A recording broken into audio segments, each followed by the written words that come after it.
नमस्कार, मैं हूं दीपक और आप देख रहे हैं डीएस के टॉक्स। बिग बॉस 17 के एपिसोड जिनमें कि हम अक्सर कॉफ़ी, दूध ये सब खाने पीने की चीज़ों के ऊपर, राशन के ऊपर कलेश होते हुए देखते हैं। कलेश कल भी हुए हैं मित्रों, लेकिन खाने के ऊपर तो बाद में हुए हैं। पहले बिस्तरों के ऊपर कलेश हुए हैं और ये कलेश हुए हैं पिंकी प्लोमिश खेलने वाले शना और विक्की भैया के बीच में। हालांकि सना और विक्की भैया का ये जो पिंकी प्लोमिश चलता है ना, इसके ऊपर सलमान खान वीकेंड का वार में कुछ कटाक्ष करते हुए दिखाई दे रहे हैं। साथ ही साथ वीकेंड का वार का जो प्रोमो है उसमें ये सलमान खान जो है वो विक्की तो मंदिर का घंटा बन चुका है भाई। कुछ करे तो उसको सुनने को मिलता है, ना करे उसके तो सुनने को मिलता है। एक तरफ विक्की जो कि गेम खेलना चाहता है तो सलमान खान उसको नीचे खींच रहे हैं, वही सलमान खान खड़े हो जाते हैं, आपका तो कोई गेम ही नहीं है, आप तो दिखते ही नहीं हो, आप तो कुछ करते ही नहीं हो। मतलब कोई इंसान कुछ करे तो सलमान को दिक्कत, कोई इंसान कुछ ना करे तो सलमान को दिक्कत। तो सामने वाला करे क्या भाई, मर जाए क्या है? अनुराग नहीं दिखते हो क्योंकि कुछ करते नहीं हो, विक्की तुम इतना करते हो यार, मतलब क्या तुम्हारा कोई गेम है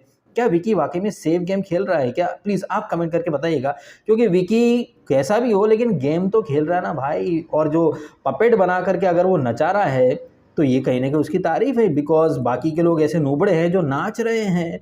अब शायद सलमान खान की एक्सपेक्टेशंस कुछ लोगों से शायद ज़्यादा होंगी, जैसे कि वो वकील मैडम जो कि अदालत में सबूतों और गवाहों के नाम पर जज साहब को अपनी उंगलियों पर नचाना चाहती हैं। शायद सलमान खान बाहर से जानते भी हो, क्या पता उनकी एक्सपेक्टेशंस रही हो कि भाई वो वकील मैडम जो शाहरुख खान के लड़के की वकील थी, वो विक्की भैया के इशारों पर नाच क्यों रही हो। खैर, वीकेंड का वार में तो सलमान खान एक रट्टा लगा करके आ जाते हैं। अच्छा हाँ, वीकेंड का वार की एक और अपडेट ये है कि विक्की और अंकिता के पेरेंट्स आने वाले हैं। आपको तो याद होगा बिग बॉस 14 में भी इसके चुबीना और इनकी फैमिली और वो कविता कौशिक और उसका हस्बैंड वगैरह, मतलब ऐसा है कि जो कंटेस्टेंट है ना, उनकी जो परिवार है, फैमिली है ना, वहाँ पर ऑडियंस जाती है और उनसे कुछ पेपर वगैरह पर साइन करवाती होगी कि वीकेंड का फीडबैक ये होगा। बिकॉज बिग बॉस ने अनुराग को बोला था ना कि वीकेंड पर जो फीडबैक होता है वो हमारी तरफ से नहीं होता है, वो क्रिएटिव की तरफ से नहीं होता, वो जनता का जो एक बड़ा हिस्सा है ना, उनकी तरफ से वो फीडबैक आता है। तो जनता का वो जो बड़ा वाला हिस्सा है ना, वो अंकिता और विक्की के पेरेंट्स के पास गया होगा कि अंकल ऐसा बोलना, आंटी ऐसा बोलना। तो यहीं पर आप समझ जाएं कि ये मेकर्स बिग बॉस कैसे मतलब कह के दुनिया को बेवकूफ़ बनाते हैं। जहां एक तरफ इस वीक नॉमिनेशन टास्क वगैरह होती रही, कलेश होते रहे, और बिग बॉस की टीम पहले से पहले ही विक्की और अंकिता के पेरेंट्स के यहाँ पहुंच गई होगी, अप्रोच किया होगा, फिर उनके कपड़े वगैरह फाइनल हुए होंगे, फिर वीकेंड पर क्या बोलना है, गाड़ी वगैरह का अरेंजमेंट वगैरह। तो आप देखें कि वो बिग बॉस जो कि बार बार कहता रहता है कि कुछ भी स्क्रिप्टेड नहीं होता, कुछ भी पहले से प्लान नहीं होता है, वीकेंड के जो फीडबैक होते हैं वो भी जनता के ओपिनियन के आधार पर फीडबैक दिया जाता है। तो वो कौन सी जनता है जो विक्की या फिर अंकिता के पेरेंट्स को देखना चाहती है शो के अंदर? भाई हम तो नहीं देखना चाहते, और जो हमारी ऑडियंस है, जो हमारे रिव्यू देखती है, वहां पर भी ऐसा कोई ओपिनियन या कमेंट हमें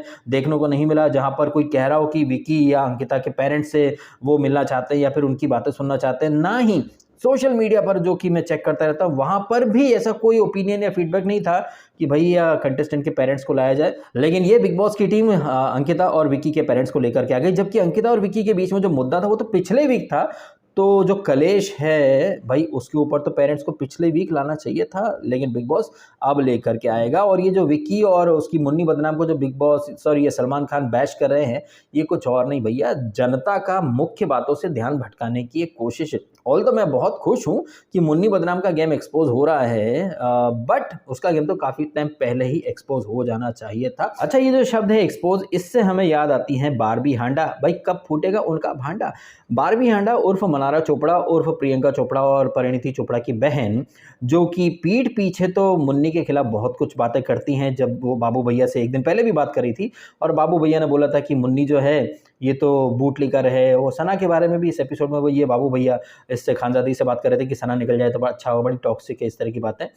तो ये बाबू भैया जिनके साथ ही मनारा अक्सर बैठ जाती है और कहती है कि ये मुन्नी तो बूट लेकर है, ये तो पीठ पीछे बातें करता है, मैं तो इससे डरती हूँ, पर उधर देखो कैसे जाके बात कर रहा है, ये है वो है।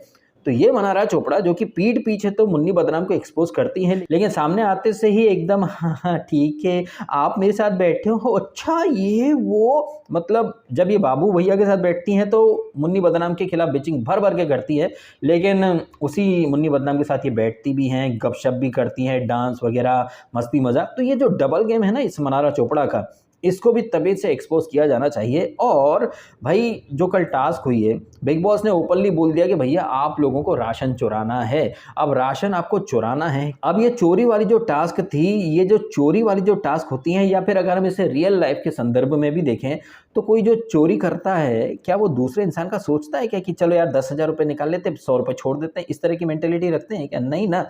लेकिन यहाँ मनारा चोपड़ा, जो कि ऐसे तो चुरा चुरा के चॉकलेट खाएंगी, सब कुछ खाएंगी, तब ये कंटेस्टेंट मनारा जैसे नहीं सोचते हैं कि यार दूसरे का क्या होगा, लेकिन यहाँ पर महान दिखना था। और ये महानता के चक्कर में अपना पोपट भी करवा लिया और बिग बॉस से 17 बातें भी सुन ली। और ये कंटेस्टेंट तो फिर 17 तरह का ज्ञान देने के लिए कूद ही पड़ते हैं। और इस तरह की बातें अक्सर हम देखते रहते हैं। इस तरह की बातें नई भी नहीं है, लेकिन जब बिग बॉस ओपनली कह रहा है कि भैया आपको राशन वहां से चुराना है, लेकिन मनारा को वहां पर महान दिखने की एक्टिंग करनी है, अब ये चीज आपको रियल लग रही है, नेचुरल लग रही है? क्योंकि मुझे ना ये मनारा का एक एक एक्ट ना पहले से प्री प्लान, सोचा समझा, आप कह सकते हैं कि एड़ा बन करके वो पेड़ा खाती है। और आई थिंक उसको फर्स्ट वीकेंड के बारे में बोला भी गया था ना, एड़ा बन के पेड़ा खाती, फर्स्ट वीकेंड या सेकंड वीकेंड बार।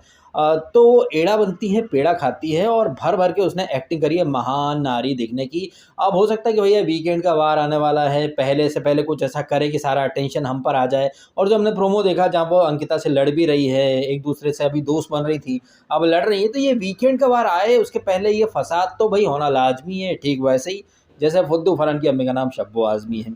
अब ये टास्क राशन चोरी चकारी, इसके बाद खोपचे खोपचे में किसी को चावल, किसी को आटा, वहाँ सना के अलग गुर्दे छिल रहे हैं, जिगना मैडम अपना अलग ही फेयरवेल प्लान कर रही है। साथ ही साथ हुआ था एक प्रमोशन टास्क किसी टूथपेस्ट कंपनी का, जहाँ पर ऐश्वर्या के गुर्दे छिल गए थे क्योंकि नील ने उसे कॉर्नर में खड़ा कर दिया था।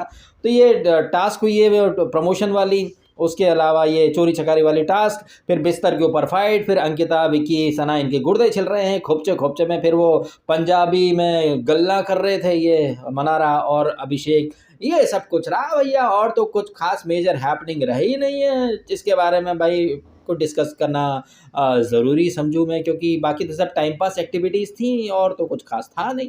क्योंकि कोने कोने में कंटेस्टेंट एक दूसरे के बिचिंग करते रहते हैं। अगर चिंकी कुछ खा रही है तो फिर समर्थ चिंटू आकर टोंट मारता तो सब उसको बोलते तूने गलत बोला गलत बोला। वही बैंगन, वही चावल, वही आटा, वही राशन, वही फेक मुद्दे।